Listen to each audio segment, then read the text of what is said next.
Sedangkan ada bantuan kitab Yahudi, Kristen ini tenggelam jauh, ditinggalkan oleh generasi selanjutnya dan selanjutnya dan selanjutnya. Akhirnya nanti Kristen ini kosong, yang ada hanya gedung-gedung gereja puing-puing.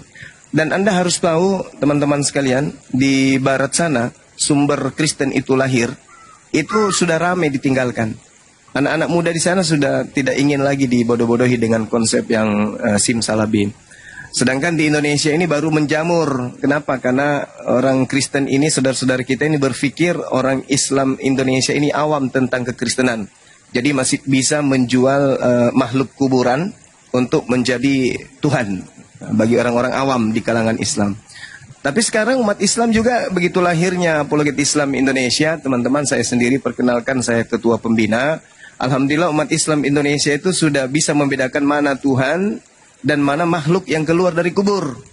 Jadi yang disembah oleh saudara-saudara kita Kristen ini adalah makhluk kuburan. Makhluk yang pernah tinggal di kuburan 3 hari, 3 malam.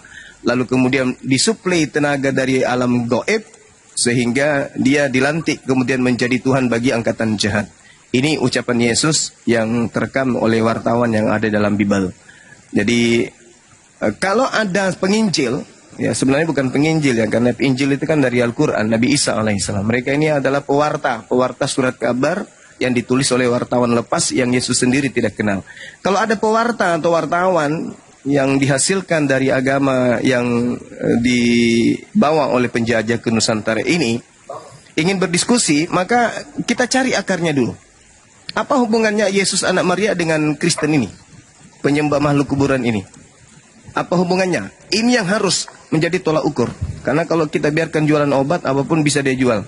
Sandal jepit pun bisa mereka katakan ini adalah Tuhan yang menjelma menjadi sandal. Tapi kalau kita takar dari akarnya, apa hubungannya Yesus, manusia, anak Maria, Nabi, Rasul untuk Bani Israel dengan makhluk kuburan yang mereka sembah, yang mereka gelari dengan gelar Kristus ini? Ada nggak hubungannya? Di mana titik temunya?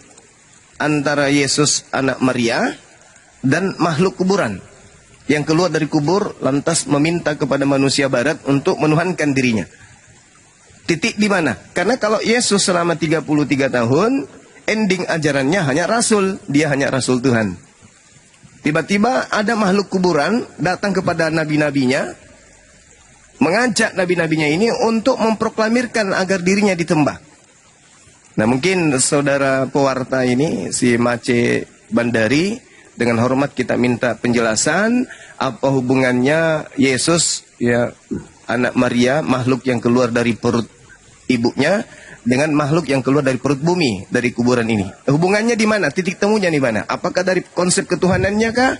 Konsep kemanusiaannya kah? Konsep apanya yang bisa ditemukan bahwa Yesus yang keluar dari perut manusia dan Yesus yang keluar dari perut bumi ini adalah dua pribadi yang adalah satu pribadi, atau bagaimana bahasanya ya? Satu pribadi yang adalah dua pribadi atau gimana? Silakan dong.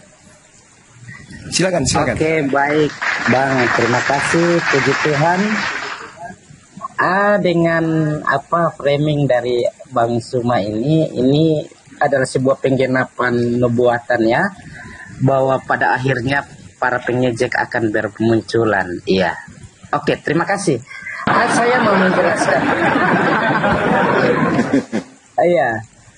Sesuai dengan apa ayat tadi itu di dalam 1 Yudas 18 ya. Ya, terkait hubungan antara Kristen dengan Yesus, memang tidak ada hubungan secara garis keturunan. Karena memang kalau kita belajar dari keturunan Abraham, betul bahwa bangsa Arab adalah bagian dari keturunan Ismail, kemudian bangsa Yahudi adalah keturunan dari Ishak, dan memang tidak ada hubungannya dengan orang Kristen yang ada di luar dari suku Yahudi ini. Baik, tetapi kenapa kami menjadi bagian dari Kristus Yesus dan kami satu di dalam Dia? Karena dalam amanat agung yang Tuhan Yesus berikan kepada murid-muridnya bahwa pergilah, jadikanlah semua bangsa muridku, dan ajarlah mereka melakukan segala sesuatu yang kuajarkan kepadamu. Dan ketahuilah bahwa aku menyertai kamu senantiasa sampai pada akhir zaman. Jadi itu kami, sekalipun kami bukanlah dari garis keturunan nenek moyang Abraham, tetapi kami diakui oleh Yesus ketika kami dibaptis dan kami menjadi warga kerajaan Allah. Itu yang kami imani dan kami percaya. Kalau memang silsilah, memang kami tidak masuk, khususnya di luar dari Yahudi atau keturunan Abraham. Terima kasih Bang Suma. Oke, baik. Jadi saya tanggapi ya. Saya bukan pengejek, justru saya adalah penyelamat. Saya katakan diri saya penyelamat karena orang Kristen selama ini nggak paham. Bahkan saudara yang katanya pewarta pun masih belum paham. Pertanyaan saya itu, apa hubungannya Yesus yang keluar dari perut manusia dengan Yesus yang keluar dari perut bumi? Pertanyaan saya itu di situ. Jelas itu. Kalau mengenai Kristen kami udah paham. Kristen ini adalah penumpang gelap yang sudah dinubuatkan oleh Yesus di dalam surat yang diwartakan oleh pewarta Matius. Di dalam data bab 24 nomor 3, nomor 4, nomor 5 akan muncul korban dari penyesat yang banyak. Namanya adalah Kristen. Di mana Kristen itu sendiri, orang Kristen sendiri yang mengaku bahwa Kristen adalah pengikut Kristus. Nah, penyesat yang muncul setelah anak Maria itu terangkat ke langit bergelar Kristus. Berarti Kristus yang dimaksud akan menyesatkan banyak orang itu adalah Kristus yang makhluk kuburan, yang kemudian pengikutnya banyak disebut Kristen. Tapi bukan itu yang sedang kita bahas. Saya hanya ingin mencari titik temunya. Saya 18 tahun Bang mengkaji surat-surat pewarta yang muncul di Indonesia, yang diterjemahkan ke dalam bahasa Indonesia, yang sekarang agak lebih mirip terjemahan Al-Quran daripada terjemahan Bible asli. Lebih banyak istilah-istilah Al-Quran di dalamnya daripada istilah-istilah Yunani, yang mana Bible Anda itu asalnya dari Yunani itu. Tapi malah justru ke Arab-Araban sekarang, hanya untuk mempraktikkan ajaran Yesus untuk licik seperti ular. Jadi gini, Al-Quran saya mengatakan, Inna ja'alna syayatin awliya'a lilladina la yu'minun. Allah pencipta langit dan bumi menjadikan iblis sebagai sembahan, sebagai pemimpin, sebagai kurios, sebagai tuan bagi orang-orang yang tidak beriman. Seperti yang diterangkan oleh Petrus di dalam catatan pewarta Lukas, dalam dalam Kisah Para Rasul 2 nomor 36. Bahwa orang yang keluar dari kubur tadinya ini, itu dijadikan sebagai Tuhan bagi angkatan jahat. Jadi orang yang dibunuh, orang yang dikutuk Tuhannya Yahudi, yang masuk ke dalam kuburan, lalu keluar mengaku diberi kuasa, itu jelas sekali dilantik menjadi Tuhan bagi angkatan jahat. Jadi yang menerima Kristus yang keluar dari kubur ini sebagai Tuhan, itu adalah angkatan jahat semuanya. Itu kata khotbah Petrus. Dan itu juga ucapan Yesus, bahwa ada angkatan jahat yang nanti menjadi pengikut Kristus palsu. Dia adalah orang-orang di luar Yahudi. Tetapi berat kalau itu yang kita ingin kaji. Saya ingin akarnya dulu. Di mana akarnya itu? Akarnya adalah terkait dengan Yesus yang anak Maria dengan Yesus yang keluar dari kuburan ini. Karena ini adalah dua Kristus yang berbeda. Kristus anak Maria mengatakan, aku diutus hanya kepada domba yang sesat. Sedangkan yang disebut domba itu adalah Bani Yakub. Kristen bukan domba, tapi serigala yang nyamar-nyamar domba. Supaya dianggap domba, ya mereka menggunakan kitabnya Yahudi lagi-lagi. Yang disebut domba itu cuma Bani Yakub saja. Jadi kalau ada yang ngaku-ngaku domba, itu penyamar itu. Itu jelas itu. Masih perlu banyak belajar.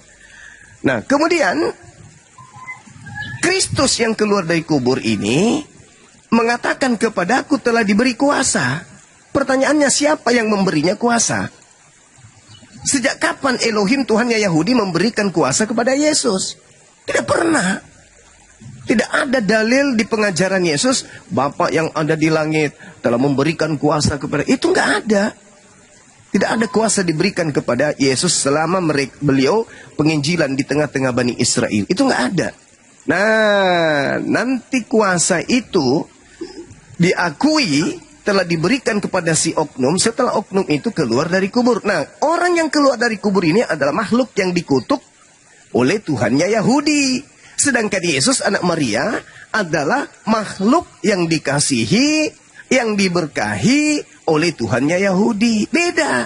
Dua Kristus yang berbeda. Satu Kristus yang diberkahi, satu Kristus yang dikutuk. Nah, Kristen ini dari mana asalnya? Kristen ini dari Kristus yang dikutuk tersebut. Supaya nggak terlalu malu, silakan saudara sebagai pewarta tunjukkan di mana kesinambungannya antara Kristus yang adalah anak Maria yang tidak memiliki kuasa selain daripada yang diberikan oleh Bapaknya dengan Kristus yang sudah memiliki kuasa. Ini hubungannya di mana? Apakah antara Kristus anak Maria dengan Kristus yang keluar dari kubur ini pernah ketemu? Pernah serah terima jabatan? Atau gimana ceritanya? Karena ini adalah dua manusia, dua makhluk yang berbeda. Yesus tidak bisa dipengaruhi oleh iblis. Iblis telah mau memberikan, Yesus, aku berikan kuasa langit dan bumi, surga dan di bumi, jika engkau menyembahku. Yesus menolak. Yesus tidak menerima kuasa itu. Ada yang manusia dikutuk oleh Elohim, dikubur kemudian menerima kuasa itu. Nah, mungkin saudara bisa menjelaskan kepada kami, atau jangan-jangan Anda juga nggak paham. Yesus yang tidak menerima kuasa dari alam gaib, alam roh, alam gelap, dan Kristus yang menerima kuasa dari alam gelap, itu adalah Kristus yang berbeda. Silakan. Oke, baik. Iya. Jadi Yesus yang lahir lewat kandungan Maria dan Yesus yang mati dan bangkit dari antara orang mati itu sama. Sesuai dengan kesaksian Alkitab. Jadi ketika Yesus disalib, sekalipun dalam ajaran-ajaran yang lain tidak mengakui bahwa Yesus itu diserupakan, tetapi kami dalam iman Kristen percaya bahwa Yesus yang disalib dan mati, kemudian bangkit pada hari yang ketiga. Dan ini bukan dua oknum dalam iman Kristen, ini adalah satu oknum yang sama, yang menggenapi semua nubuatan-nubuatan yang telah dinubuatkan dalam kitab-kitab sebelumnya. Begitu. Itu yang saya tahu. Tapi kalau memang ada tuduhan bahwa Yesus yang lahir lewat Maria dan Yesus yang bangkit dari antara orang mati kemudian ini adalah oknum yang berbeda, saya tidak mengakui bahwa dalam iman Kristen kami bahwa yang lahir, mati dan bangkit kemudian terangkat ke surga itu adalah Yesus. Oke, oknum baik. yang sama. Iya, terima kasih. Nah, inilah yang saya katakan bahwa seorang pewarta pun dari gereja itu nggak paham, nggak ngerti. Kenapa demikian? Karena misi datangnya kemudian penyesat ini memang untuk menyesatkan. Kata Yesus, waspadalah kepada penyesat yang datang kepadamu dengan memakai namaku. Berarti penyesat itu datang dengan memakai nama Yesus dan berkata, akulah Kristus. Berarti penyesat itu mengaku Yesus Kristus. Itu dalil. Itu dalil. Kata Yesusnya itu, ucapan Yesusnya itu, waspadalah agar kamu jangan disesatkan. Sebab banyak orang akan datang dengan memakai namaku dan berkata, akulah Kristus. Mereka akan menyesatkan banyak orang. Berarti korban dari penyesat yang memakai nama Yesus Kristus itu disebut Kristen. Ini nasihat Yesus kepada Yahudi. Sedangkan Kristen adalah non-Yahudi. Berarti penyesat berhasil kemudian menggiring non-Yahudi untuk menyembah dirinya. Sedangkan Yesus bahu-membahu dengan murid-muridnya, dengan mempersenjatai dirinya dengan Taurat dan juga Injil yang diterima dari Tuhannya Yahudi, untuk mengajak Bani Israel menyembah hanya kepada Elohim atau Yod-Heh-Vav-Heh atau mereka yang sebut Adonai Hasem. Nah, sedikit saya ingin menerangkan supaya saudara pewarta juga ini banyak masukan ilmu, ya. Ketika Yesus melakukan praktek mujizat untuk membuktikan dirinya adalah utusan pencipta, dia adalah Mesias, untuk membuktikan kepada penyangkal dirinya, yang kufur terhadap kerasulannya, Yesus membangkitkan orang mati. Yesus membuat air jadi anggur. Yesus membuat orang buta melihat, orang lumpuh berjalan. Angin badai menjadi tenang, bahkan air menjadi anggur. Yesus buktikan itu semua bagi kaumnya Bani Israel. Tapi apa ending? Apa ending yang kemudian diterima oleh Yesus dari pembuktian kalau dirinya ini adalah rasul? Endingnya, kaumnya, umatnya justru menganggapnya sebagai penyesat. Justru umatnya menganggapnya sebagai tukang sihir. Justru pengikut umatnya menganggapnya sebagai orang yang menyesatkan dan membahayakan bangsa mereka. Nah, bagaimana dengan Kristen? Padahal kalau kita lihat nih, Bani Israel bertemu, Bani Israel melihat, Bani Israel berbincang, mereka berinteraksi, makan tidur bersama, ibadah di tempat yang sama, hidup di tempat yang sama, kemudian berada pada zaman yang sama. Tapi endingnya, dia hanya menganggap Yesus itu penyesat. Padahal mereka melihat mukjizat nyata. Contoh, di Yohanes 11, nomor 45 sampai nomor 57. Banyak orang Yahudi, ahli Taurat, yang kemudian melihat, termasuk orang Farisi, melihat mukjizat-mukjizat yang dilakukan oleh Yesus. Apa yang mereka pikirkan? Oh, ini adalah Tuhan. Oh, enggak. Oh, ini adalah jelmaan Elohim. Oh, enggak mungkin. Karena mereka paham tentang konsep Tuhan. Mereka paham tentang konsep Tauhid. Jadi mereka yang melihat tidak menganggap Yesus Tuhan. Nah, bagaimana dengan Kristen? Kristen sudahlah bukan kaumnya Yesus. Kristen sudahlah tidak sesamaan Yesus. Kristen sudahlah tidak pernah berinteraksi Yesus. Tidak pernah bertemu. Hanya mengambil item-item yang cocok dengan konsep Roma. Lalu kemudian mengatakan Yesus itu adalah Tuhan. Mereka bukan saksi mata. Mereka bukan pelaku. Mereka bukan kaumnya. Mereka tidak hidup sesamanya. Yesus tidak pernah berbicara dengannya. Yesus tidak pernah menyatakan diri kepada mereka. Tapi kenapa berubah? Yang tadinya mujizat hanya membuktikan dirinya utusan Tuhan, berubah menjadi untuk membuktikan dirinya Tuhan. Ini kesalahan fatal yang harus disadari oleh saudara-saudara kami Kristen. Bahwa Yesus melakukan mukjizat untuk membuktikan dirinya sebagai rasul utusan Tuhan. Di mana itu dia katakan? Di kesaksiannya. Yohanes 6 nomor 36. Yohanes 5 nomor 36. Ada kesaksianku yang lebih penting dari kesaksian Yohanes Pembaptis, bahwa segala mukjizat, segala pekerjaan yang aku lakukan, pekerjaan itulah yang bersaksi bahwa Bapa yang telah mengutus aku. Berarti kesaksian Yesus dia hanya utusan Tuhan. Berubah kemudian setelah penganut-penganut ajaran pagan ini pingin menjajakan ajarannya ke seluruh bangsa dengan menjual nama Yesus. Maka agama Kristen menggunakan nama Yesus Kristus untuk melancarkan aksi mengajak bangsa lain menjadi pengikut agama Romawi kuno. Berhasil nggak? Berhasil. Kenapa nggak berhasil? Ya berhasil karena menggunakan nama besar Yesus Kristus. Kalau iblisnya datang menggunakan nama Pak Bom Bom, nggak ada yang mau. Kalau iblisnya datang menggunakan nama Edis TV, nggak mau. Penontonnya sudah puluhan ribu, mungkin 100 ribu, mungkin nanti akan jutaan. Tapi belum ada satupun manusia menjadi pengikut Edis. Murtad, nggak jadi, nggak ada. Tapi kalau nama Yesus Kristus yang dijual oleh iblis, maka pasti banyak pengikutnya. Nah inilah yang terjadi. Iblisnya ketika mencoba Yesus dalam Lukas 4 nomor 6, tidak berhasil. Yesus, sembah aku yuk. Kalau kau sembah aku, kuasa langit dan bumi akan kuberikan kepadamu. Yesus tidak menerima itu. Sampai di data 13 ini dikatakan, iblis mundur dari mencoba Yesus dan menunggu waktu yang tepat. Mana waktu tepat itu? Nah saat ada manusia yang dikutuk Elohim dikubur, iblisnya masuk ke dalam tubuh makhluk yang dikutuk oleh Elohim, lalu pada hari ketiga keluar dari kubur, lalu mengatakan, akulah Yesus, kepada aku telah diberi kuasa, pergilah ke seluruh bangsa, jadikanlah seluruh bangsa menjadi pengikut. Itu sudah dinubuatkan Yesus juga. Tentang bangkitnya iblis dari kubur pada hari ketiga, itu Yesus sudah nubuatkan. Di mana Yesus katakan itu? Baca Yohanes 12 nomor 41, 12 nomor 31, dan juga nomor 14 nomor 30.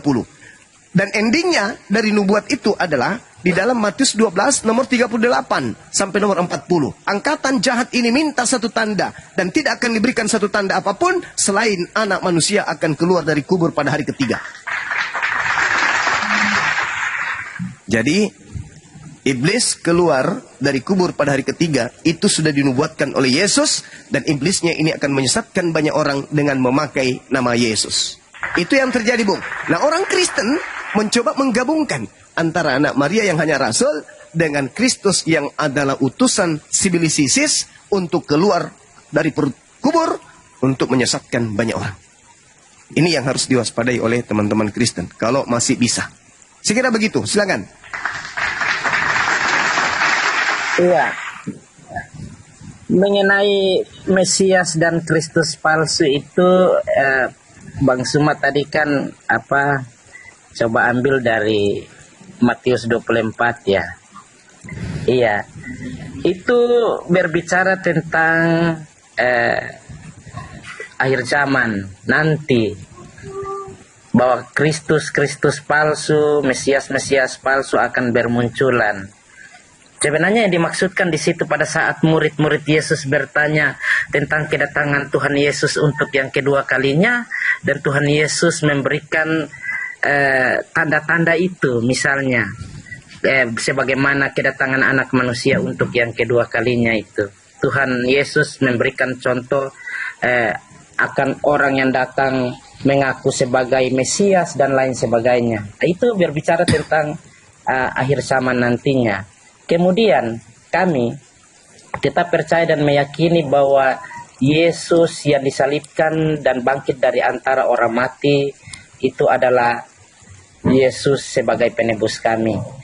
Iya, karena sesungguhnya kedatangan Tuhan Yesus di tengah-tengah dunia ini adalah untuk menjadi penebus. Dia harus mati di kayu salib menebus dosa manusia. Dia harus mati, dan kedatangan Tuhan Yesus di dunia ini adalah dengan misi bahwa dia harus menjadi penebus, mati di kayu salib, dan menyampaikan kabar kebenaran kepada di dalam dunia orang mati itu.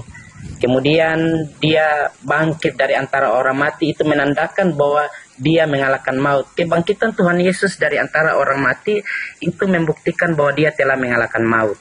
Kenapa kita orang Kristen walaupun tidak ada dalam garis keturunan Yahudi atau bapa leluhur Abraham, tetapi kami masih menjadi bagian dari Kristus karena orang Kristen adalah pengikut Kristus. Jadi kami tetap bangga bahwa kami adalah bagian dari Kristus. Jadi entah Bang Suma tidak mau terima kami adalah bagian dari Kristus, tetapi Kristus sendiri memberikan satu amanat agung bahwa ketika kami dibaptis di dalam nama Bapa, Anak, dan Roh Kudus, kami adalah bagian dari warga kerajaan Allah. Begitu. Oke, baik. Jadi kita menghargai itu pandangan, itu pendapat saudara-saudara kami Kristen. Saya sendiri secara pribadi tidak menyangkal itu. Kristen ini memang pengikut Kristus. Tapi permasalahannya muncul kemudian, Kristus yang mana? Kristus yang mana yang diikuti oleh Kristen? Nah, kalau Anda melihat terkait dengan pernyataan saudara itu berbicara mengenai akhir zaman. Betul. Itu berbicara akhir zaman. Iya. Kapan Yesus yang asli ini yang datang, maka itulah akhir zamannya. Kalau bukan Yesus yang asli datang, meskipun orang itu ngaku bertemu Yesus, ngaku Kristus, tidak akan kiamat kalau bukan yang asli yang datang. Sayangnya, ketika Yesus ditanya oleh muridnya di Bukit Zaitun, "Guru, apa tanda kedatanganmu?" Jelas di situ. Apa tanda kedatanganmu? Tanda kedatanganku, bla bla bla bla bla. Jadi kalau ada orang yang mengaku bertemu aku, melihat aku, tetapi bukan akhir zaman, jangan kamu percaya. Karena tanda kedatanganku adalah tanda akhir zaman. Nah, di dalam Matius 24, Yesus berkata, jadi apabila ada orang berkata kepada kamu, kamu di situ adalah murid Yesus. Berarti ada dua hal yang dibicarakan oleh Yesus terhadap muridnya, yaitu penyesat yang bergelar Kristus dan akhir zaman. Apa bukti Kristus asli atau Kristus palsu yang datang? Kalau Kristus yang asli datang, maka akhir zaman, kiamat. Tapi kalau Kristus yang palsu datang, bisa bermujizat, bisa. Bisa melakukan hal dahsyat, bisa. Bisa mengobati, bisa. Bisa melakukan sesuatu yang luar biasa, bisa. Tetapi tanda-tanda akhir zaman tidak menyertainya. Berarti itu adalah palsu. Tolong dipahami pelan-pelan. Yesus yang asli datang, maka itulah tanda akhir zaman. Kalau Yesus yang palsu datang, mau sehebat apapun mujizat yang dilakukan, tidak akan kiamat. Karena yang itu bukan asli, itu palsu. Makanya Yesus mengatakan apa di Matius 24 itu? Jadi apabila pada waktu jika ada orang berkata kepada kamu itu siapa? Murid Yesus. Berarti abad pertama ada yang menggenapi mengaku bertemu dengan Kristus di padang gurun, di dalam bilik. Lalu datang memamerkan, menjualkan produk gagal itu kepada murid Yesus. Aku bertemu dengan gurumu di padang gurun doh. Di padang gurun ketika saya ke Damsyik, saya bertemu dengan gurumu loh. Apa kata Yesus? Jangan kamu percaya. Camkanlah, aku telah mengatakannya terlebih dahulu kepadamu. Jadi apabila ada orang berkata, aku melihat Mesias, aku melihat Kristus di padang gurun, kata Yesusnya jelas, jangan kamu percaya, itu bukan aku. Sebab kalau aku yang datang, akan disertai dengan tanda-tanda kiamat. Nah ini banyak saudara-saudara saya Kristen yang akan mengatakan, oh itu bukan Kristus yang datang secara nyata, Bang. Itu hanya merupakan pernyataan Yesus aja berupa cahaya, berupa suara. Bullshit. Makanya perbanyak belajar Bible. Paulus mengatakan di dalam 1 Korintus 9 nomor 1, bukankah aku ini adalah rasul? Bukankah aku ini adalah orang bebas? Bukankah aku telah melihat Yesus? Bukankah aku telah melihat Yesus? Bukankah aku telah melihat Yesus?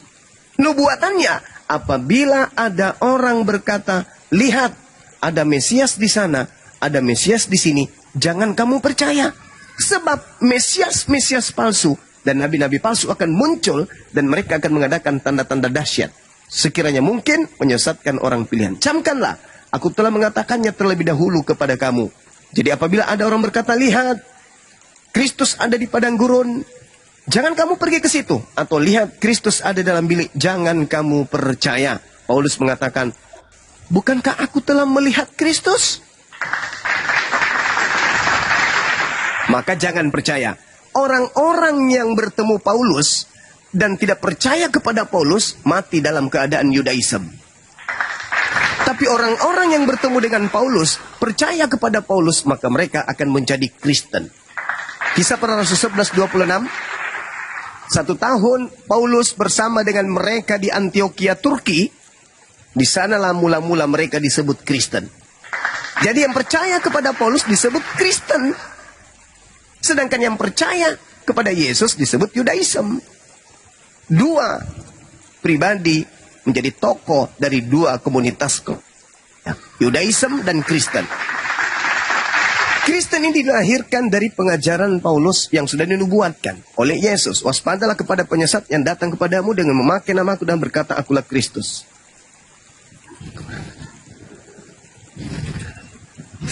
Saatnya sudah dekat, jangan kamu percaya. Lukas 21 nomor 8. Jadi saudara, mohon maaf, hal ini harus saya terangkan supaya menjadi buah pikiran kepada saudara ketika Anda duduk merenung, akankah saya menjadi pengikut Kristus yang palsu selamanya? Atau apa yang disampaikan Bang Suma ini ada benarnya? Untuk mengetahui itu silakan Anda pelajari Bible dengan akal sehat, baca Matius 24, mulai dari data nomor 1 sampai kepada data nomor 51. Insya Allah, kalau Anda membuka hati, Anda menggunakan akal sehat, meskipun Anda lulusan terbaik teologi, meskipun Anda adalah pewarta yang terbaik, dibayar mahal, tapi ingat, keselamatan akhirat itu jauh lebih penting. Silakan, Yesus menasihatkan, waspadalah kepada penyesat yang datang kepadamu, memakai namaku, mereka akan menyesatkan banyak orang. Siapa yang mengaku pernah bertemu dengan Kristus kepada murid Yesus? Satu-satunya kandidat yang kita tahu hari ini adalah Paulus. Siapa pengikutnya? Kristen.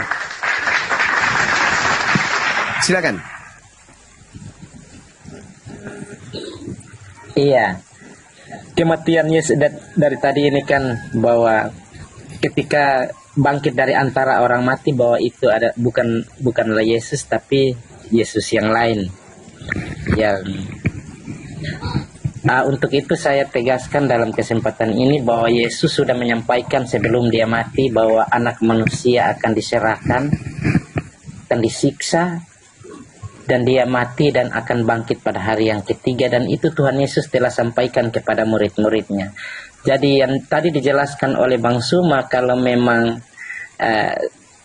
yang disampaikan oleh Bang Suma ini saya tidak terima, karena Tuhan Yesus sudah menyampaikan kepada murid-muridnya bahwa dia akan diserahkan dan disiksa dan akan mati dan bangkit pada hari yang ketiga. Jadi kalau untuk kedatangan Tuhan Yesus, dan Tuhan berkata pada Matius 24 itu tentang tanda-tanda akhir zaman itu, sebenarnya sebelum bermunculan nabi-nabi palsu dan Mesias palsu, itu sebenarnya terjadi dulu deru perang, kabar-kabar tentang perang, terjadi pembunuhan, kelaparan di mana-mana. Itu adalah tanda-tanda sampai pada munculnya Mesias palsu atau Kristus palsu. Tapi dalam konteks ini tidak, sebenarnya menurut saya tidak ada hubungannya dengan apa kebangkitan Tuhan Yesus kemudian dijudge bahwa dia itu adalah seorang antikris atau Mesias palsu. Jadi mungkin seperti itu yang saya pahami, Bang Suma. Baik, saudara, baik. Saya tetap mengatakan, saya menghargai. Di awal saya mengatakan, saudara, Kristen ini memang menggabungkan antara Yesus anak Maria dengan Yesus anak yang keluar, ya, anak bumi yang keluar dari kuburan menjadi satu pribadi. Padahal itu ada dua pribadi. Ketika Anda berbicara bangkit pada hari ketiga, Yesus menubuatkan, bukan menubuatkan dirinya. Yesus menubuatkan kemudian angkatan jahat. Tidak pernah dia mengatakan aku akan bangkit. Dia mengatakan dia akan bangkit. Dia akan disiksa. Anak manusia akan mengalami penderitaan. Anak manusia akan disesat. Anak manusia akan diserahkan kepada imam-imam untuk dihakimi. Dia tidak berbicara aku. Contoh, ketika dia mengatakan begini. Matius 17 nomor 23. Yesus berkata, mereka akan membunuh dia.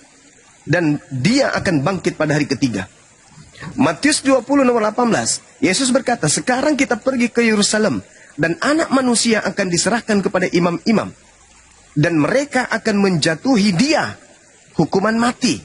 Dia. Markus 9 nomor 31, Yesus berkata, anak manusia akan diserahkan kepada manusia, dan mereka akan membunuh dia. Markus 10 nomor 33, mereka akan menyerahkan dia. Lukas 18:33, Yesus berkata, mereka menyesal dan membunuh dia. Yesus tidak pernah mengatakan mereka akan membunuh aku, tapi membunuh anak manusia, membunuh dia. Dia akan bangkit pada hari ketiga. Jelas itu. Tapi lagi-lagi orang Kristen mentafsirkan itu adalah Yesus sebagaimana keinginan iblis. Iblis yang menginginkan kematian kepada Yesus. Pencipta langit dan bumi mau nggak Yesus itu dibunuh? Nggak mau. Tuhannya Yahudi nggak mau Yesus dibunuh. Tapi iblis mau agar Yesus dibunuh. Sekarang siapa yang berkuasa? Yesus kah? Iblis kah? Atau Tuhannya Yahudi yang berkuasa?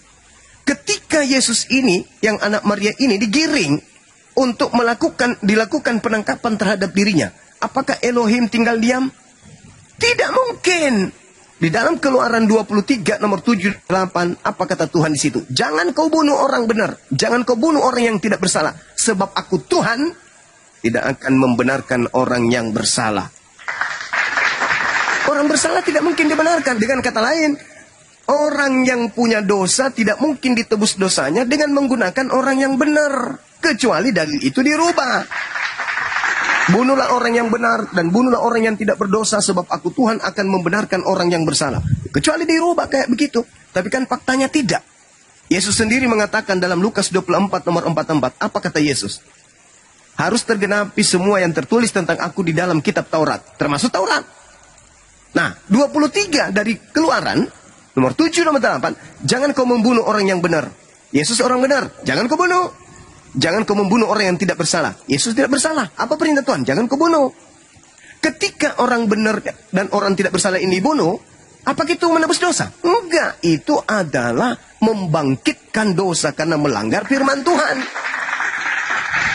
Tapi Kristen, dasar pengikut Kristus yang keluar dari kubur, yang tadinya larangan Tuhan dijadikan sebagai perintah Tuhan. Perintah Tuhannya jangan kau bunuh Yesus. Orang Kristennya mengatakan Yesus harus mati. Ayo. Tuhan yang mengatakan di dalam Amsal 6 nomor 16, 6 kekejian di dalam diri Tuhan, bahkan 7 hal yang dibenci oleh Tuhan, yaitu orang yang menumpahkan darah orang yang tidak bersalah. Yesus bersalah enggak? Tidak. Ditumpahkan darahnya katanya. Oh, itu adalah satu hal yang sangat dibenci oleh Elohim. Tapi hal yang dibenci oleh Tuhannya Yahudi kok justru dijadikan sebagai jalan keselamatan oleh Kristen. Kenapa?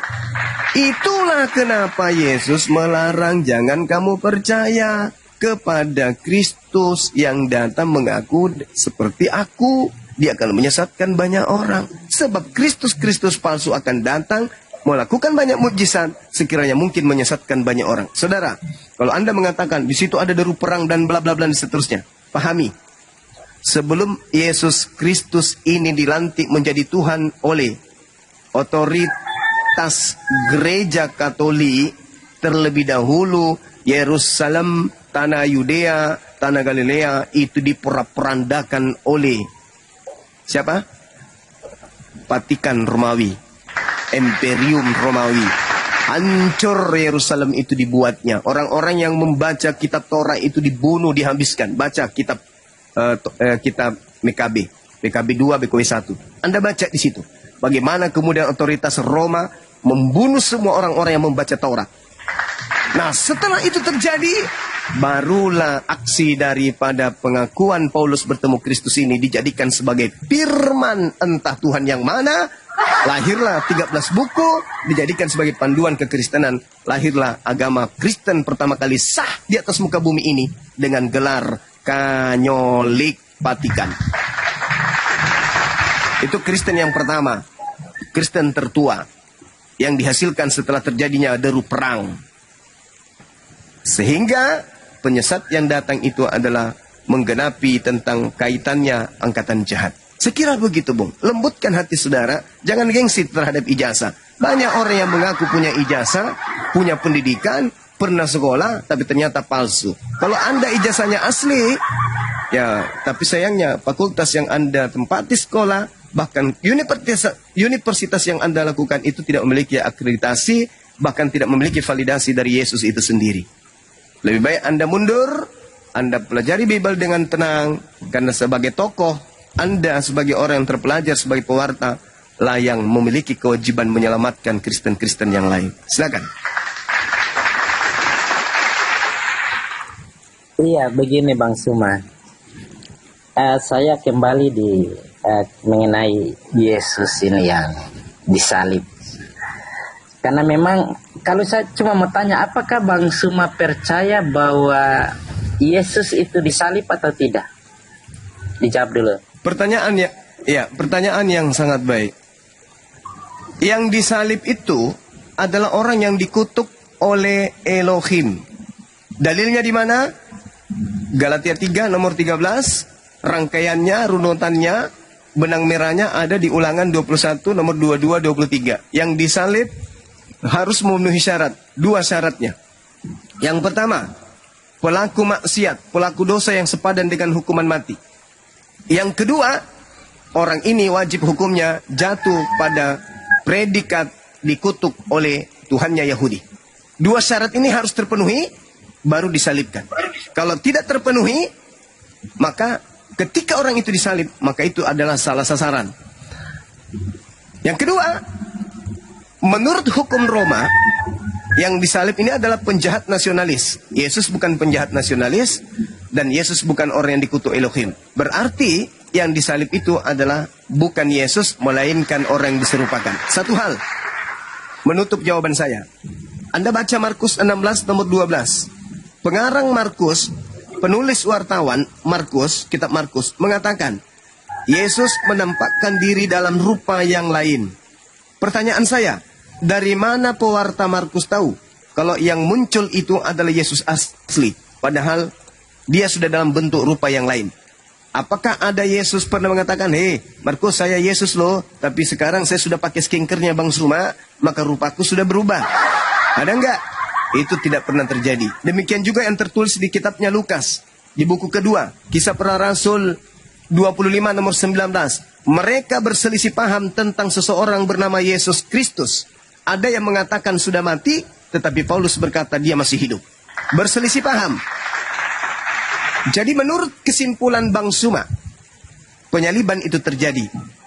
Tetapi yang disalib bukanlah Yesus, melainkan orang yang menggantikan Yesus, yaitu pelaku yang dikutuk oleh Tuhannya Yahudi. Demikian.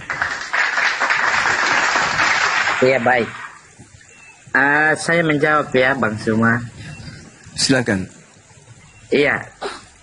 Jadi standar yang telah disampaikan oleh Bang Suma itu benar, bahwa orang yang disalib harus memenuhi standar-standar yang telah Bang Suma sampaikan. Bagus.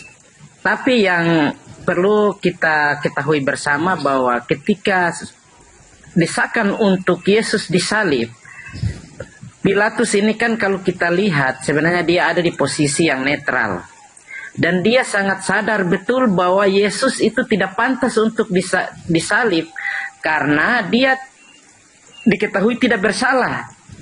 Sudah disidang berulang-ulang kali, tetapi menurut Pilatus bahwa Yesus tidak bersalah.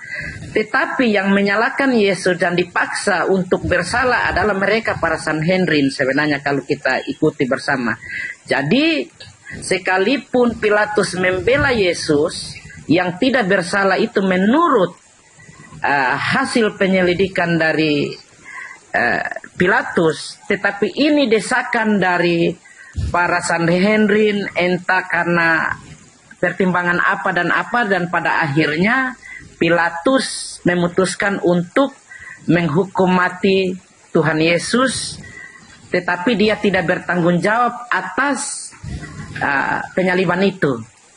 Yang saya tahu begitu. Jadi kematian Yesus Kristus adalah penyaliban Tuhan Yesus adalah seutuhnya Yesus itu sendiri, bukan yang diserupakan atau yang lain. Mungkin begitu yang saya pahami, Bang Suma. Oke, baik. Saya paham itu, Bung. Terkait dengan tragedi ini, Anda boleh baca kesimpulan tanggapan daripada Pilatus di Matius 27 nomor 18. Oke, siap, Bang. Gubernur Pilatus paham betul bahwa mereka menyerahkan Yesus untuk disalibkan karena dengki. Catat kata dengki ini. Jadi tidak ada kemudian alasan yang dibenarkan berdasarkan keinginan Tuhan. Ingat di Matius 16 ketika kemudian Petrus dikatakan apa? Enyahlah iblis, engkau adalah batu sandungan bagiku. Engkau hanya memikirkan apa yang dipikirkan oleh manusia. Engkau tidak memikirkan apa yang dipikirkan oleh Tuhan. Orang boleh seluruh dunia berkongkok-kongkoh, boleh berkongkok-kongkoh, berupaya menangkap Yesus karena dengki, karena iri, karena cemburu, karena hasad, ya, karena pongahnya, penyakit hati, iri hati, dengki dan seterusnya. Boleh bersepakat. boleh mendatangkan kemudian tentara terhebat di dunia untuk menangkap Yesus. Boleh. Boleh mereka membawa tombak yang dipersiapkan untuk menombak Yesus. Boleh. Boleh mereka mempersiapkan ludah yang tidak pernah sikat gigi selama 10 tahun baru meludah Yesus. Boleh. Boleh juga kemudian mempersiapkan telapak tangan sebesar telapak tangannya bom-bom untuk nampar mukanya Yesus. Boleh. Tetapi apakah pencipta langit dan bumi akan tinggal diam? Itu permasalahannya. Iya. Apakah pencipta langit dan bumi akan tinggal diam melihat orang yang dikasihinya, melihat utusannya yang soleh, mau teraniaya, mau dizolimi? Sedangkan di dalam kitab Anda sendiri, Yesus berkata, harus tergenapi, aku memang harus pergi, sesuai dengan apa yang tertulis tentang aku, di dalam kitab Mazmur, di dalam kitab Amsal, di dalam kitab Taurat, di dalam kitab Tanak, bukan di dalam kitabnya orang Kristen. Markus, Matius, Yohanes, Filipus, Roma, dan seterusnya. Bukan di kitab itu. Tetapi yang harus tergenapi adalah kitab-kitabnya orang Yahudi. Bagaimana Tuhan kemudian menceritakan bagaimana dia berkarya menyelamatkan orang-orang yang dikasihinya. Iya. Ini yang terjadi ketika Yesus digiring, ingin ditangkap. Tuhan menyelamatkan dia. Maka diangkatlah Yesus ini. Suci dia. Dan yang menggantikannya adalah orang yang dikutuk oleh Elohim. Anda baca kemudian. Anda baca dalam Amsal 21 nomor 18. Aku Tuhan akan menggantikan orang yang jujur dengan menggantikannya pengkhianat sebagai ganti orang yang jujur. Dan orang fasik pemakan suap sebagai ganti orang yang benar. Maka ketika kemudian orang Yahudi, orang Roma berkongkok-kongkok ingin membunuh Yesus hanya karena dengki, maka Elohim tidak membiarkan itu. Elohim tidak membiarkan. Yesus ini adalah orang yang soleh. Apa kata Yesus di dalam Yohanes 14 nomor 31? Apa kata beliau? Dunia ini harus tahu. Artinya apa? Orang Indonesia harus tahu bahwa aku senantiasa mengasihi Bapa, sebab aku senantiasa melakukan apa yang diperintahkan Bapa kepadaku. Anda baca di dalam Yohanes 5 nomor 29. Apa kata Yesus? Bapa yang mengutus aku tidak membiarkan aku seorang diri. Dia senantiasa menyertai aku. Sebab aku selalu berkenan melakukan apa yang diperintahkan kepadaku. Jadi bagaimana mungkin Yesus, orang yang dikasihi, orang yang intim, orang yang diciptakan oleh Bapa dari tangannya sendiri tanpa melalui seorang laki-laki, rela kemudian dijadikan sebagai tumbal oleh keangkara murkaan Yahudi pada masa itu dengan eksekutor orang Roma penjajah? Gak mungkin. Itu lawak-lawak. Makanya Yesus mengatakan dalam Yohanes 8 nomor 37. Coba Anda baca. Orang-orang yang ingin membunuh Yesus itu dikata Yesus sebagai apa? Anak-anak setan. Mereka yang berupaya membunuh Yesus adalah anak-anak setan. Kata siapa? Kata Yesus. Mengapa engkau ingin membunuh aku? Sebab kamu tidak memperoleh firmanku di dalam dirimu. Aku orang yang datang kemudian mengajarkan, menyampaikan firman Tuhan. Hal ini tidak dilakukan oleh Abraham. Tapi mengapa engkau berusaha untuk membunuh aku? Nomor 4-4-nya. Iblislah yang menjadi bapakmu dan kamu mau melakukan keinginan bapakmu. Sederhana, terakhir. Apa tujuan iblis merasuki Yudas? Tujuannya apa? Ya untuk menyalibkan Yesus. Itu tujuan iblis merasuki Yudas. Apa tujuannya imam-imam kepala mahkamah agama melakukan kesaksian-kesaksian palsu dan tipu muslihat? Ya untuk membunuh Yesus. Arti penyaliban yang terjadi pada masa itu adalah kedengkian yang diasaskan oleh propaganda iblis. Bukan menyelamatkan manusia dari dosa, bukan. Tetapi justru mengurung manusia ke dalam dosa. Sekali lagi, penyaliban yang terjadi, entah itu terhadap Yesus yang asli, entah itu terhadap penggantinya sang pengkhianat. Penyaliban itu untuk mengunci manusia-manusia di dalam dosa. Kalau Anda ingin keluar dari kunci tersebut, silakan. Mumpung masih ada kesempatan. Karena Petrus berkata, coba Anda baca, buka Bible sekarang, Kisah Para Rasul 2, Petrus berkhotbah, di data nomor 29, nomor 30, 31, 32, 33, 34, 35, sampai nomor 40, Petrus berkhotbah dengan sangat jelas di sana. Apa kata Petrus? Bukankah Daud itu adalah kakek kita? dan kuburannya masih ada di tengah-tengah kita. Beliau kakek kita ini telah bernubuat tentang bangkitnya seorang Mesias yang tidak mengalami kematian, yang jasadnya tidak ditinggalkan dalam kubur, tetapi di data nomor 33 yang dikatakan, dia akan diangkat oleh tangan kanan Elohim ke langit.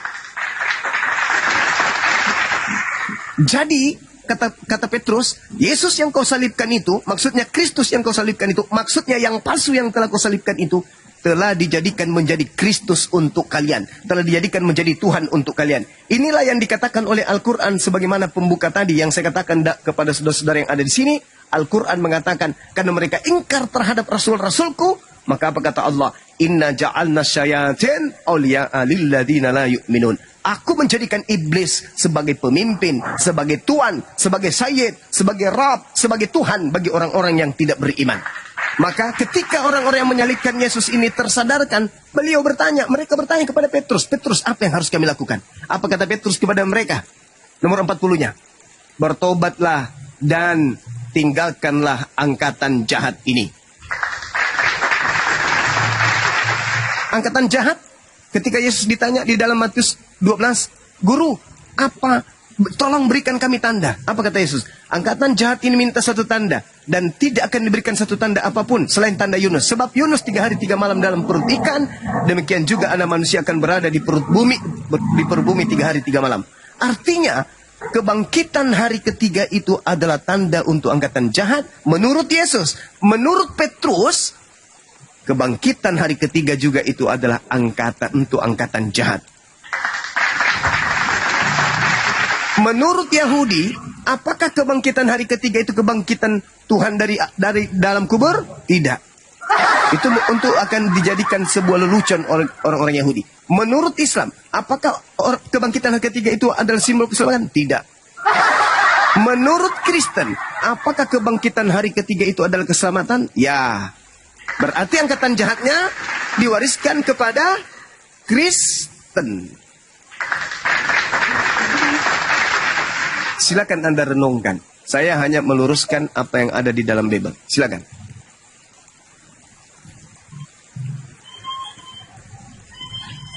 Iya. Jadi intinya begini, kalau dalam iman Kristen, kenapa Yesus harus disalib dan seakan Yod-Heh-Vav-He atau Elohim itu seakan meninggalkan dia? Kita sudah bisa sama-sama menyaksikan dalam cerita Alkitab bahwa ketika Yesus di Getsemani, dia sesungguhnya sudah meminta supaya penderitaan yang akan dialaminya berlalu. Tapi Tuhan tidak menjawab, dan seakan Yesus ditinggalkan sebagai seorang anak manusia yang seutuhnya. Dari situ saya berkesimpulan bahwa ketika Yesus di atas kayu salib, dia tentunya menggantikan, sekalipun dia tidak berdosa atau tidak bersalah, tetapi dia tetap harus tergantung di kayu salib demi untuk umat manusia. Seharusnya yang tergantung itu adalah manusia pendosa, tetapi dia memilih untuk digantung sekalipun dia tidak berdosa. Yang itu yang saya pahami, Bang Suma. Jadi Yesus yang tergantung di kayu salib adalah Yesus yang dilahirkan oleh Maria dalam rupa manusia, dan tergantung pun dalam rupa manusia, sekalipun dia adalah firman yang hidup.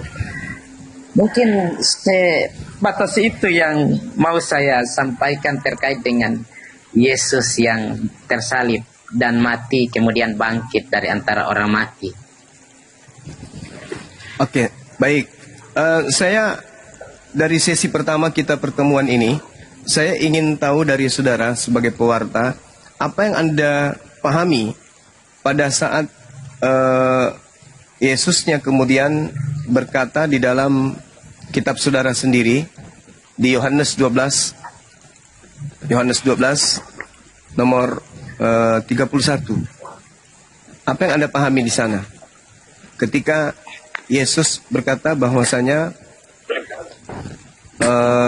sekarang saatnya penghakiman atas dunia ini, dan juga penguasa dunia ini akan diusir, yaitu iblis, dan akan dilemparkan keluar. Keluar dari mana?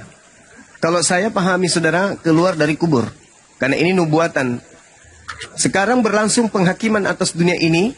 Sekarang juga penguasa dunia akan dilemparkan keluar. Penguasa dunia ini jelas adalah iblis.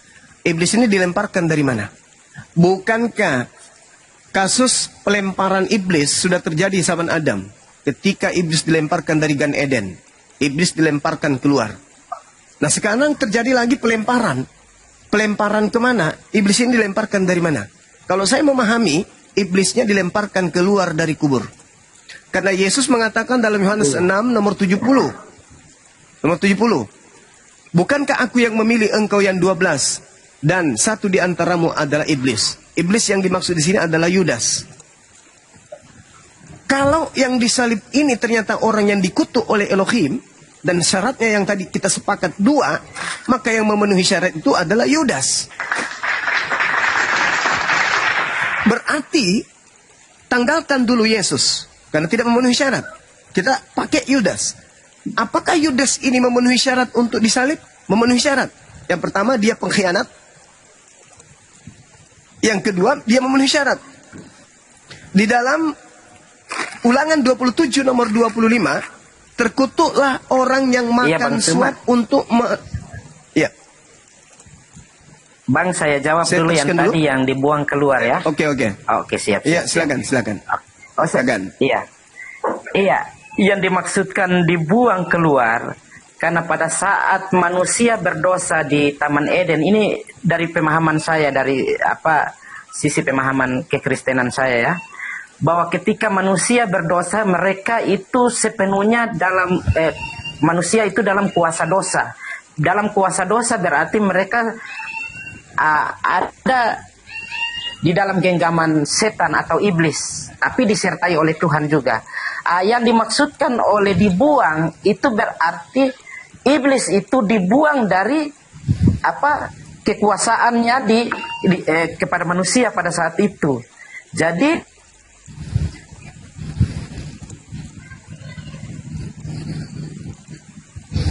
sinyalnya mungkin jelek itu Pak Warta.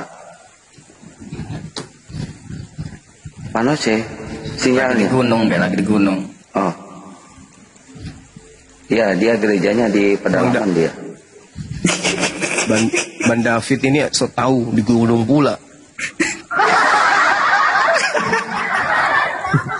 Oh, kan kepental sinyalnya dia. Iya, jadi teman-teman, tadi kita mendengarkan bagaimana beliau mentafsirkan. Padahal kalau beliau itu belajar, betul-betul belajar. Kita lihat di dalam Yesaya 14, nomor 12 sampai nomor 15. Iblis itu dilemparkan masuk ke dalam kubur. Itu jelas itu. Makanya Yesus mengambil data itu dan mengatakan angkatan jahat ini minta satu tanda dan tidak akan diberi tanda kepada mereka selain tanda anak manusia akan keluar dari kubur pada hari ketiga. Nah itulah yang dimaksud. Makanya makhluk yang keluar dari kubur ini nantinya di Pulau Patmos akan mengaku tuh sebagai bintang timur. Siapa bintang timur ini? Baca Yesaya 14. Bintang timur adalah Sibilisisis yang dilemparkan ke dalam kubur perut bumi. Kemudian Yesus mengatakan saatnya dunia akan dihakimi, berlangsung penghakiman atas dunia ini. Sekarang juga penguasa dunia ini akan dilemparkan keluar. Penguasa yang dimaksud di sini adalah iblis. Keluar dari mana? Ya keluar dari kubur. Karena memang itu adalah simbol untuk angkatan jahat. Jelas itu teman-teman. Sedangkan apa yang diuraikan oleh saudara kita tadi, sang pendeta kalau nggak salah ya, itu dibantah oleh Yesus di dalam Yohanes 14:30. Tidak banyak lagi aku berkata-kata dengan kamu, sebab penguasa dunia ini datang. Nah, penguasa dunia ini siapa? Iblis. Dan dia, penguasa dunia ini, tidak berkuasa sedikit pun atas diriku. Nah, coba lihat Matius 28. Apa yang dikatakan di situ? Kepadaku telah diberi kuasa. Nah, kuasa di mana? Kuasa di bumi. Siapa yang dikatakan Yesus penguasa dunia, penguasa bumi? Iblis. Berarti yang keluar dari kubur ini siapa? Itu siapa, Pak? Yang memberi kuasanya adalah iblis. Iblis sendiri itu. Ya, iblis yang memberi kuasa. Kan Yesus dicobai. Coba Anda lihat dalam Lukas 4 nomor 6. Iblis mencobai Yesus. Iblis berkata kepada Yesus, Yesus, ya paman, segala kuasa di langit dan kuasa di bumi akan aku berikan kepadamu jika engkau tunduk menyembahku. Sebab aku berkuasa memberikan kepada siapapun yang aku kehendaki. Pertanyaan saya nih kepada saudara David, untuk menggelitik akal sehat saudara. Ketika iblis mengatakan, aku berkuasa memberikan kepada siapapun yang aku kehendaki, berkuasa nggak iblis memberikan kuasa di dunia ini kepada Yudas? Berkuasa nggak?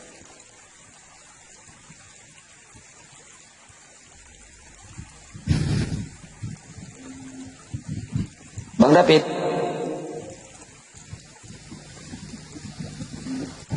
Berkuasa.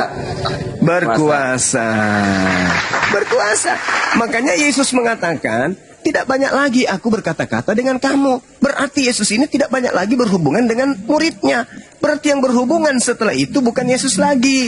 Sebab penguasa dunia ini datang. Penguasa dunia iblis datang dan dia tidak berkuasa sedikit pun atas diriku. Berarti dia tidak berhasil menyalib aku. Yohanes 12 nomor 31, sekarang berlangsung penghakiman atas dunia ini. Apa maksudnya? Iblisnya datang memilah di antara siapa yang menjadi pengikutku dan siapa yang tidak mau jadi pengikutku. Pergilah ke seluruh dunia, jadikanlah seluruh manusia menjadi pengikutku. Yang percaya baptis dalam nama Bapa, Anak dan Roh. Yang tidak baptis akan dihukum. Ajarlah mereka melakukan segala sesuatu yang kuperintahkan kepadamu. Sekarang, apakah itu Yesus? Bukan. Yang menerima kuasa ini siapa? Yang iblis kasih. Yesus sudah pernah dikasih kesempatan. Yesus, ya paman, aku akan memberikan kepadamu kuasa langit bumi kalau kau menyembahku. Yesus terima enggak? Enggak. Makanya dikatakan dalam Lukas 4 nomor 13, iblis mundur dari mencobai Yesus dan iblis menunggu waktu yang tepat. Kapan waktu tepat itu? Yaitu pada saat Yesus sudah terangkat ke langit, dia munculkan tokoh baru yang ngaku-ngaku Yesus. Makanya di Matius 7, orang-orang yang menjadi pengikut Kristus yang bukan Yesus anak Maria ini bermujizat bisa, bernubuat bisa, mengusir setan bisa. Kok bisa? Yesus sudah menubuatkan. Sebab Kristus palsu dan nabi-nabi palsu akan banyak melakukan mujizat dan tanda-tanda yang dahsyat. Coba. Berarti bisa. Pengikut-pengikut Kristus palsu ini bisa bermujizat? Bisa. Rasul Lubis bisa bermujizat? Bisa. Andi Simon bisa? Bisa. Kenapa tidak? Itu sudah dibuatkan. Tapi endingnya lihat. Pada hari itulah aku akan berterus terang kepada dia yang berkata, bukankah kami bernubuat mengusir setan bermujizat pakai namamu Yesus? Pada saat itulah aku akan berterus terang kepada mereka. Tanyahlah daripadaku, aku tidak mengenal kalian. Kalian semua adalah pembuat kejahatan. Lalu mereka bernubuat mengusir setan, mengobati orang di gereja, menyembuhkan orang. Itu Yesus mana? Yesus mana yang mereka panggil? Bukankah kami memanggil namamu, bernubuat, bermujizat, mengusir pakai namamu? Tapi Yesus mengatakan, aku tidak mengenal kalian. Berarti Yesus mana yang datang kepada mereka, yang membantu mereka mengobati orang sakit? Yesus palsu, yang adalah penguasa alam roh. Yang Yesus katakan tadi, di dalam Yohanes 12:31, yang dilemparkan keluar, dan dia akan menyesatkan banyak orang. Itu saudara. Renungkan Berarti, itu baik-baik. Berarti nubuat Yesus itu benar gitu? Benar dong. Benar nubuatan itu. Kenapa itu bisa benar? Karena kitab saudara itu dituliskan dari hasil penelitian. Anda ngerti nggak karya ilmiah? Ngerti kan? Karya ilmiah itu ada unsur kebenaran di dalamnya. Kenapa? Ada unsur kebenaran. Karena itu berbicara tentang pengetahuan. Nah, sedangkan penulis Bible menuliskan berdasarkan hasil upaya mereka mengumpulkan berita-berita, peristiwa-peristiwa, kejadian-kejadian, cerita-cerita yang ada di tengah-tengah masyarakat pada zaman itu. Berarti ada unsur kebenarannya. Seibarat skripsi ada unsur kebenarannya. Yang penting bukan pembimbingnya yang kemudian palsu. Mengaku-ngaku pembimbing, tapi ternyata nggak pernah menjadi dosen pembimbing. Hanya asisten dosen tok. Tapi ngaku-ngaku sebagai pembimbing. Itu palsu namanya. Begitu saudara. Tapi kalau dikatakan bahwasanya murid Yesus mendapatkan pengajaran, oh jelas. Karena memang Yesus memiliki murid-murid. Tapi sayangnya muridnya mengenal gurunya hanya sebagai dosen bagi Bani Israel. Bukan sebagai pencipta dosen. Ini yang saudara-saudara Kristen harus pahami dengan baik. Jadi tujuan kami umat Islam ini, apa endingnya? Ya, membersihkan Yesus dari tuduhan-tuduhan, sangkaan-sangkaan negatif tentang dirinya. Kurang apa lagi Islam baiknya ini? Ketika Kristen mengatakan Yesus ditampar, Islam mengatakan tidak. Tapi ketika Islam yang mengatakan Yesus tidak dibagikan kainnya, tidak ditelanjangin, Kristen marah. Oh enggak, Yesus kami itu ditelanjangin. Ketika umat Islam mengatakan Yesus tidak diludahin, enggak, Yesus itulah yang diludahin. Ketika umat Islam mengatakan Yesus itu tidak dibunuh, oh tidak, Yesus itu yang dibunuh. Sekarang pertanyaannya, kok tipikal karakter sifat-sifat iblis mirip dengan kalian? Kok bisa gitu, Bang? Memang begitu. Berat, Ya kan? berat. Memang berat. Jadi kalau ijazah palsu dipakai untuk menjadi pengikut atau lulusan sekolah Yesus, Yesus itu guru. Nah, itu bahaya itu. Selamat siang Berat, semuanya. Selamat siang host Bang Zuma. Iya. Ya, salam. Ya, Bang Piro dari Kristen ya. Iya Kristen Bang. Anda jangan sambil ngecas Pak, ada noise buffering. Oke siap. Dicabut casan. Iya. Baik, silakan kalau mau bertanya atau diskusi. Aku cuman mau bertanya sama Bang Zuma, bisa Bang Zuma ya? Izin Bang. Boleh. Bang, kalau masuk Islam gitu Bang, bisa ndak syahadatnya misalnya begini, aku percaya sama Allah Subhanahu wa taala, sama percaya rasulnya tapi bukan Muhammad, tapi Isa Al-Masih. Itu rangkaian daripada iman. Oh. Itu rangkaian dari iman. Karena umat Islam itu salah satu rukun imannya harus percaya kepada Isa Al-Masih sebagai nabi yang diutus oleh pencipta langit dan bumi kepada kaum Bani Israel. Nah, sekarang kita mau kemana? Kalau iman kita hanya kepada Nabi Isa alaihissalam, sedangkan Nabi Isa hanya untuk Bani Israel, dan kita bukan Bani Israel. Inni Rasulullahi ilaikum. Nabi Isa berkata dalam Al-Quran kepada Bani Israel, ya Bani Israel, ini sesungguhnya aku ini Rasul utusan Tuhan ilaikum kepada kalian. Nah, kita bukan Bani Israel. Makanya ketika Nabi Isa datang, dia katakan, aku datang memberitakan kabar gembira tentang datangnya seorang Nabi Rasul penutup bernama Ahmad. Begitu juga yang diterangkan di dalam kitab saudara. Bahwa Yesus mengatakan, Yohanes 14 nomor 16, aku akan minta kepada Bapa agar Bapa ngutus seorang penolong lain. Penolong lain selain daripada Yesus yang akan datang. Nah, dialah yang akan mengajarkan segala sesuatunya tentang kebenaran, tentang hukum-hukum dan pengisapan dunia akan dosa. Maka Nabi Muhammad diutus rahmatan lil alamin, untuk sebagai kasih sayang kepada alam semesta. Litubayyina linnas, untuk seluruh umat manusia. Itu jelas itu. Nabi Musa hanya untuk kaumnya, Nabi Isa untuk kaumnya. Nabi Musa, Moses untuk kaumnya, Yesus untuk kaumnya. Nabi Muhammad litubayyina linnas, untuk seluruh umat manusia. Jadi kalau kita bersyahadat, boleh saja. Aku bersaksi tiada Tuhan selain Allah, dan bersaksi Isa alaihi salam adalah Rasul Allah. Boleh. Tetapi hanya persaksian. Kita tidak bisa mengikuti prosesi keagamaannya, keyakinannya, syariatnya, hukum-hukumnya. Kenapa? Karena kita bukan Bani Israel. Maka solusi terakhir, ada utusan dari langit yang diutus untuk seluruh umat manusia, yaitu baginda Rasulullah Muhammad sallallahu alaihi wasallam.